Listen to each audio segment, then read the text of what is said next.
Assalamualaikum warahmatullahi wabarakatuh. Waalaikumsalam. Waalaikumsalam warahmatullahi wabarakatuh. Baik, teman-teman, silahkan open cam semuanya. Open cam semuanya. Kita akan mulai perkuliahan kita pada malam hari ini. Terima kasih. Laila sudah hadir, Rifqatun Nabila sudah hadir, Ahmad Rafiq Arifin, kemudian Fathur Rahman sudah sampai Semarang. Lalu ada Fatimatul Zahra sudah sampai Semarang juga. Nasih masih di Kudus, ya. Nana masih di Pati. Imam Puji. Oke, terima kasih sudah hadir di perkuliahan kita hari ini. Ini sudah mulai ya, Ibu. Awali. Ambil mangga dengan galah. Diambil paman berbadan kekar. Mari ucapkan basmalah. Semoga perkuliahan hari ini lancar. Bismillahirrahmanirrahim. Nah, sudah bismillah semua ya? Ya.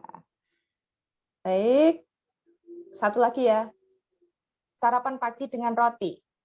Bersiap-siap pergi bekerja. Sebelum masuk ke pembahasan inti, saya menyapa. Apa kabar semua? Baik, sehat Bu. Alhamdulillah. Selamat datang rekan-rekan mahasiswa yang Ibu banggakan. Dimanapun kalian berada, semoga dalam keadaan sehat walafiat, dalam lindungan Allah Subhanahu wa Ta'ala. Selamat datang kembali di perkuliahan Fikih Mawaris. Dan kali ini kita akan belajar tentang jalur pewarisan. Ya, jalur pewarisan. Oke, sebentar. Ibu share materinya. Nah, ini ya.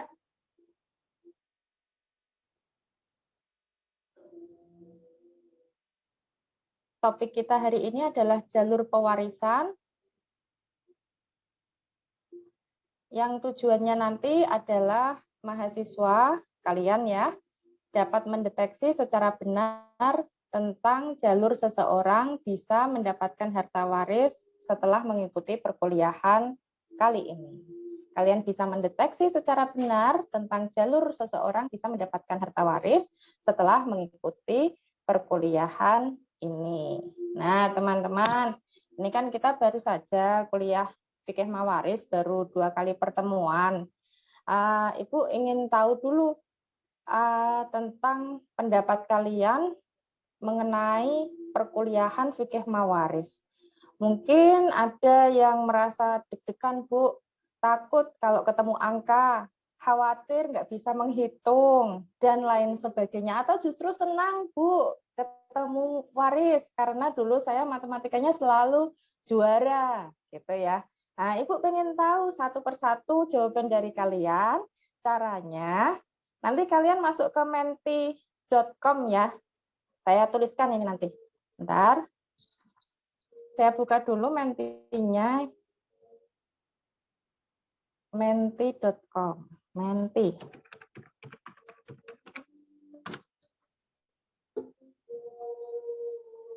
Mentimeter ini adalah salah satu web untuk melakukan survei kepada peserta. Nah, ini sudah bisa dipakai. Saya ingin Anda masuk ke menti.com.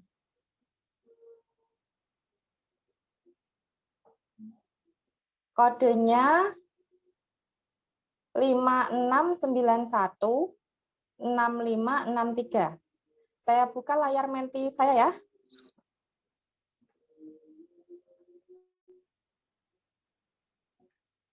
Baik, ini silahkan Anda pergi ke menti.com, lalu masukkan passwordnya yang berupa angka tanpa spasi nanti ya. 56916563. Nah, ini sudah ada yang menjawab ini. Menarik. Wow. Saya jadi penasaran kenapa jawabannya menarik gitu ya. Silahkan teman-teman pergi ke menti.com ya. Lalu masukkan kode 56916563.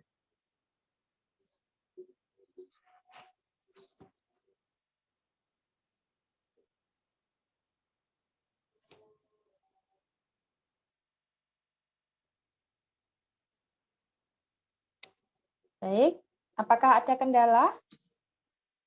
Wow, ada yang menyatakan keren. Wow. Dahsyatullah.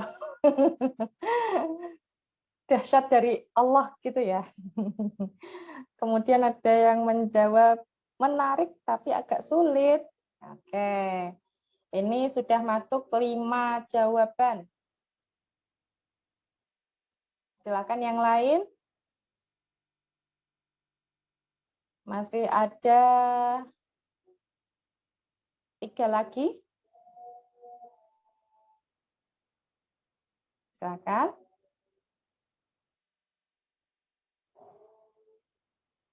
Dahsyatullah, keren, menantang, menarik. Ada yang menarik tapi agak sulit. Susah tapi pengen bisa. Ya, susah tapi pengen bisa. Bagus nih. Oke. 1, 2, 3, 4, 5, 6. Once more. Satu lagi. Silakan. Ada yang kesulitan? Oke. Saya sudah mendapatkan 7 jawaban. Keren, menarik, menantang, susah tapi pengen bisa, dahsyatullah, sangat bermanfaat, menarik tapi agak sulit. Baik, terima kasih sudah memberikan jawabannya. Saya ingin tahu terlebih dahulu yang menjawab ini ya. Saya tidak tahu siapa yang menjawab ini, tapi tolong disampaikan kepada saya yang menjawab dahsyatullah. Ya, siapa ini? Dahsyatullah. Siapa ini? Saya, Bu. Boleh Ibu tahu kenapa belajar waris itu dahsyatullah? Nah, oke, siapa ini? Nasih? Atau siapa? Fathur. Halo?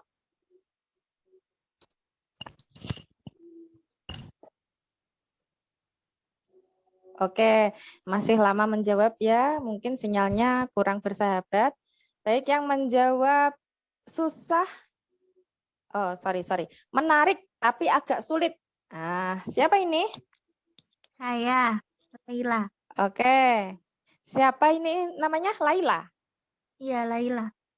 Oke, menarik tapi agak sulit. Di mana sisi menarik belajar waris, Laila?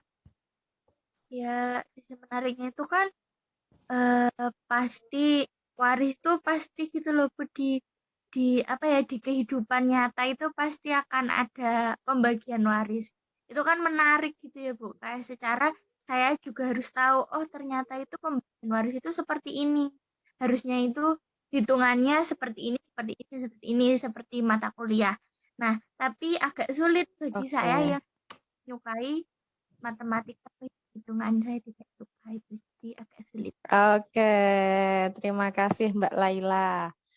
Menarik tapi agak sulit, menarik karena ini terkait dengan kehidupan kita, real ada masalah ini, tapi agak sulit karena nanti kita harus menghitungnya. Gitu. Baik, yang berikutnya, menantang. Boleh tahu siapa yang menjawab menantang ini? Saya Bu. Nabila. Oke, satu Nabila. Boleh Ibu tahu ini menantangnya dari aspek apa? Ya menantang, soalnya belum tentu semua belum tentu semuanya itu bisa gitu. Karena juga saya suka tantangan, tapi ya saya enjoy dalam mengikuti mata kuliah waris ini gitu. Wow, keren sekali jawabannya ya. Semoga kalian betul-betul bisa memiliki semangat tinggi untuk belajar waris mulai dari pertemuan awal sampai pertemuan akhir nanti. Tapi Ibu jamin dengan Bu Mahda nanti perkuliahan waris ini tidak serumit, tidak menyusahkan, tidak sesulit yang Anda bayangkan. Saya jamin Anda mudah memahami mata kuliah ini, gitu ya. Kemudian kalau sudah Ibu ketahui pendapat Anda, pendapat kalian tentang mata kuliah waris, baiklah, Ibu akan mulai ke pembahasan utama. Nah, pembahasan utama adalah nih, ya. Jalur pewarisan. Ada yang tahu harta waris? Harta waris itu kira-kira harta yang mana ya? Kalau kasusnya seperti ini. Ada yang tahu? Nah, ini Ibu beri gambaran singkat tentang gambar yang ada di hadapan kalian. Seorang suami dan istri menikah. Nah, sebelum menikah itu suami memiliki harta yang berupa sawah. Kemudian yang istri itu sudah memiliki harta yaitu berupa mobil, gitu ya. Kemudian mereka menikah, setelah menikah luar biasa sekali mereka bisa memiliki rumah, bisa membeli emas batangan. Dan akhirnya lahir 2 anak yang menggemaskan ini. Kemudian ada usaha peternakan sapi. Wow, harta mereka luar biasa. Ada rumah, ada emas batangan, ada anak-anak, ada sapi-sapi, ditambah lagi yang putra, yang laki-laki sebelumnya sudah memiliki sawah, yang perempuan atau istri sudah memiliki mobil. Pernikahan mereka berlangsung bahagia, akan tetapi takdir berkata lain. Ternyata beberapa waktu kemudian si suami meninggal. Meninggal. Nah, kemudian innalillahi wa inna ilaihi raji'un. Begitu ya. Kalimat tarji' harus kita lantunkan kalau mendengar musibah. Karena sesungguhnya segala sesuatu itu kita berasal dari Allah dan akan kembali kepada Allah. Nah, kembali ke permasalahan gambar ini, Ibu ingin Anda menjawab, dengan kasus yang seperti ini, harta waris untuk si istri itu yang mana? Nah, gitu ya. Pertanyaan saya begitu, harta waris untuk si istri itu yang mana? Baik, kita kembali ke Mentimeter. Saya akan melihatnya. Sebentar. Mentimeter saya ada di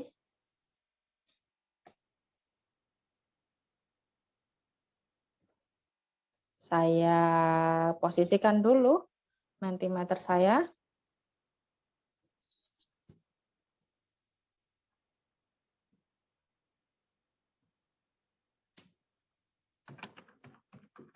Kembali ke Mentimeter. Nanti kalian silakan menjawab di sana harta waris dari keluarga ini itu yang mana, gitu ya. Silakan dilihat, apakah sudah tampak di layar Anda? Belum? Oke, Ibu belum share screen. Nah, sekarang sudah share screen. Sekarang Anda bisa melihat kasusnya tadi. Ya. Nomor berapa saja harta warisan si suami yang diberikan ke istri, yang didapat oleh si istri? Nomornya berapa saja, Bu? Nomornya berapa saja? Kita lihat. Tadi yang nomor 1 adalah mobil ini, nomor 2 adalah sawah, nomor 3 adalah rumah, 4 ini, 5 anak-anak ini, 6 sapi-sapi ini. 1, 2, 3, 4, 5, dan 6. Silahkan dijawab di Mentimeter tadi.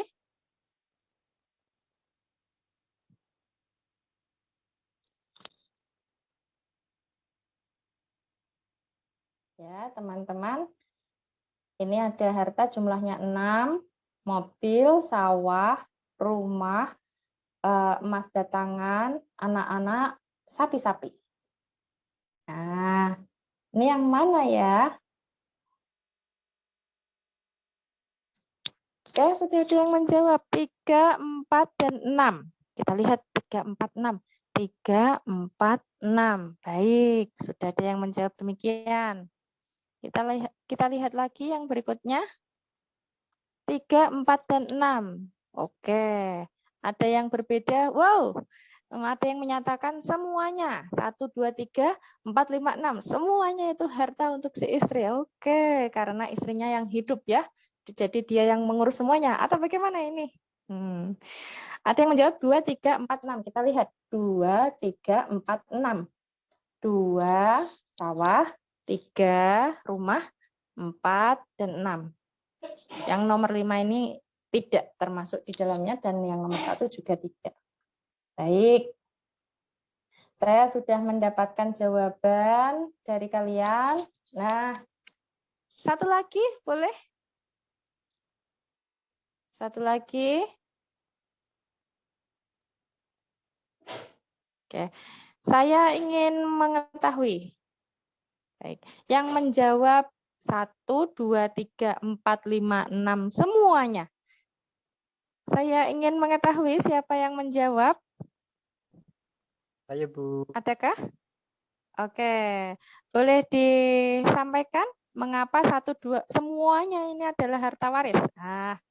Keren nih. Banyak harta warisnya, Bu. Ya, Semuanya. baik, Bu. Menurut saya sih kalau misal gambar 1 mobil, itu istri juga kadang harus punya juga sesuai dengan kebutuhan. Ya. Terus yang kedua itu apa? Petani ya, Bu? Ya. Sawah. Sawah. Nah, Ya. istri juga seharusnya diberi apa? Harta juga bagian tanah biar nanti merata antara keduanya gitu. Oke. Lalu yang nomor 5 itu juga harta waris? Mungkin bisa juga, Bu. Soalnya kan anak juga termasuk harta benda. Mungkin gitu ya, Bu. Oke, baik. Oke, sip. Maka mengikuti perkuliahan fikih mawaris hukumnya adalah wajib. Setelah mengetahui jawaban kalian seperti ini, maka Ibu beri hukum wajib untuk mengikuti mata kuliah waris. Nah, tunggu dulu ya jawaban yang benar itu yang mana. Nah, kita lihat dulu slide yang berikutnya. Ini adalah slide tentang referensi yang kita gunakan hari ini, yaitu Ilmu Faraid dalam Teori dan Praktek, karangan dari Bapak Ahmad Fuad Al-Ansori. Kalian bisa melihat daftar isinya. Ini nanti yang akan kita bahas ada di halaman 20. Ya, silakan dibuka bukunya. Nanti kita akan menemukan jawabannya di sana. Nah, Ibu langsung ke pembahasan. Baik, teman-teman. Harta yang diperoleh oleh seseorang selama hidupnya, kemudian dia meninggal, maka kita sebut itu adalah harta tirkah, harta peninggalan. Ya ditinggalkan. Nah, ketika seseorang meninggal, wafat, itu mereka dikubur, maka seluruh hartanya ditinggal. ditinggal. Harta peninggalan si mayit itu kita sebut tirkah. Nah, ini ada bagannya. Harta tirkah saya umpamakan adalah kotak warna hitam ini utuh semuanya. Itu harta peninggalan si mayit. Kemudian ketika dia meninggal maka ada hal-hal yang harus diurus, harus dilaksanakan. Kata harus berarti tidak boleh ditinggalkan ya. Yang pertama adalah perawatan jenazahnya, mulai dari memandikan, membeli kafan, menguburkan, membayar tukang gali kubur, itu semua kan butuh biaya. Itu diambilkan dari harta tirkahnya si mayit. Nah, maka di sini warna kotak hitam itu saya kurangi dengan warna biru. Nah, kemudian kalau si mayit memiliki hutang itu juga harus dilunasi. Diambilkan juga dari harta tirkahnya si mayit. Yang berikutnya kalau dia berwasiat maka juga harus dipenuhi, diambilkan dari harta tirkah. Nah, ini adalah 3 kewajiban yang harus dipenuhi oleh si mayit dan yang melaksanakan adalah tentunya yang masih hidup. Harta tirkah setelah dikurangi 3 hal ini maka disebut dengan harta waris. Nah, jadi ada 2 harta di sini, yang pertama harta tirkah dan yang kedua adalah harta waris. Nah, kalau kejadiannya adalah suami istri seperti persoalan gambar tadi, maka yang termasuk harta warisnya itu adalah ini, 1 dan 2. Yang pertama, harta gonogini. Harta gonogini itu adalah harta yang diperoleh setelah mereka menikah. Harta bersama. Jadi harta bawaan tadi itu bukan harta waris, begitu ya. Jadi kalau kasusnya suami istri, harta gonogininya tadi itu harus dibagi 2, 50-50 ya. Jadi kalau gambarnya tadi adalah seperti ini. Nah, harta gonogininya berarti nomor 3, 4 dan 6. Manusia, anak-anak ini bukan harta ya, bukan harta waris ya. Ahli waris, dia itu ahli waris. Harta itu yang berupa benda mati ini. 3, 4, dan 6. Kalau rumahnya segede ini berarti dibagi 2. 50 miliknya istri, 50 miliknya mayit. Kalau emasnya ada 4 berarti dibagi 2. 2 batang milik istri, 2 batang milik si mayit. Kalau sapinya ada 3 berarti 3,5. Atau pembagiannya yang warna putih dibagi 2, yang coklat dibagi 2, yang kecil ini dibagi 2. Yang separuh untuk si istri, yang separuh untuk si mayit. Nah, jadi mayit meskipun sudah meninggal, dia tetap memiliki harta. Harta itu yang nantinya digunakan untuk melakukan atau menunaikan 3 kewajibannya tadi. Ya, tuh. Maka setelah membagi harta gonogini 50%, 50%, itulah muncul harta tirkah. Ini baru harta tirkah ini. Nah, nanti kalau sudah dikurangi 3 kewajiban ini, maka barulah itu keluar yang namanya harta waris. Begitu ya. Selanjutnya, kita lihat. Nah, ini kita sudah mulai masuk ke pembahasan inti, yaitu jalur pewarisan. Seseorang bisa mendapatkan warisan kalau dia apa? Nah, jawabannya singkat saja. Yang pertama adalah karena dia masih memiliki hubungan darah. Kita sebut itu adalah jalur nasab. Begitu ya. Jalur nasab ini ada 3, 1, 2, 3. Furo, usul, dan khawasi. Furo itu adalah anak keturunannya si mayit. Usul itu adalah orang-orang yang membuat si mayit itu hadir di muka bumi ini. Kemudian khawasi itu adalah saudara-saudara si mayit. Prioritasnya 1, 2, 3. Diprioritaskan anak-anak dulu. Yang pertama adalah jalur nasab. Kemudian yang kedua adalah jalur zaujiyah karena pernikahan. Jadi maka istri tadi mendapatkan harta waris. Kenapa kok bisa? Oh iya, karena dia adalah istri. Zaujinya dari si mayit, jalur zaujiyah. Kemudian yang ketiga adalah jalur wala atau jalur pemerdekaan budak. Nah, yang jadi kalau seseorang memerdekakan budak, maka kemudian budak itu menjadi orang merdeka juga. Kalau si budak itu meninggal dan dia tidak memiliki ahli waris sama sekali, maka orang yang pernah memerdekakannya itu menjadi ahli waris si mantan budak tersebut. Jadi jelas ya, di sini ada jalur nasab, jalur zaujiyah, dan jalur wala. 3 ini ya. Selanjutnya ada apa? Nah, kalau ada persoalan seperti ini, ada 3 keluarga, keluarga Nasution, keluarga Panjaitan, dan keluarga Hutapea. Di sini aku ada gambar aku ya, di sini sebagai keluarga Hutapea, ini menikah dengan keluarga Nasution, Nana Nasution. Nah, Nana kemudian meninggal, maka yang menjadi ahli warisnya adalah jelas orang tuanya dan aku.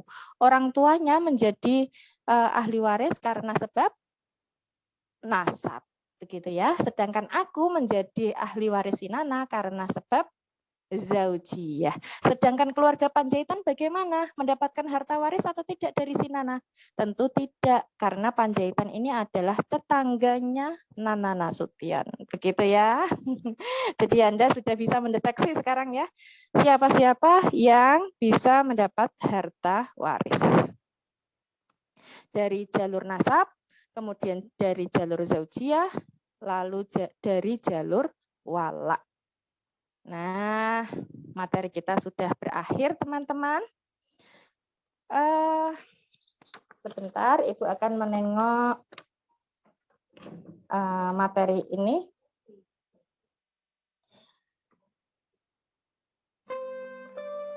Sebelum ya, sebentar, belum. Ini tadi, kenapa dia sudah berganti sendiri ya? Baik, saya ulangi lagi.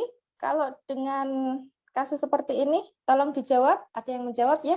Nana meninggal. Nana adalah istri aku adalah keluarga Hutapea. Maka yang menjadi ahli waris si Nana adalah siapa saja? Boleh open mic? Siapa yang menjawab?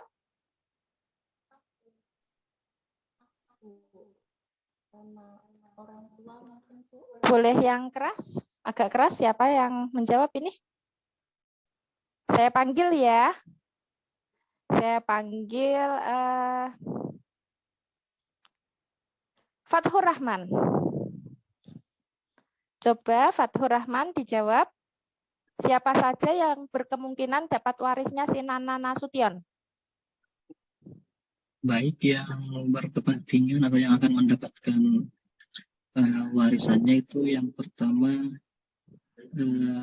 orang tuanya si Nana, dan yang kedua suaminya si Nana. Dari keluarga siapa? Marga apa? Yang dari Hutapea. Hutapea, oke. Yang Panjaitan bagaimana, Fathur?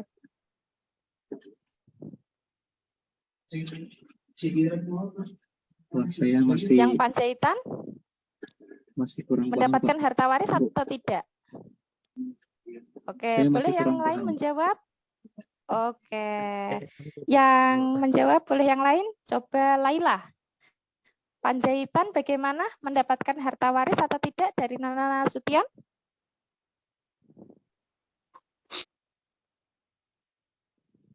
Boleh dijawab, Laila? Oke. Panjaitan ini tidak nampaknya. dapat tuh, soalnya Panjaitan bukan keluarga, tapi tetangga.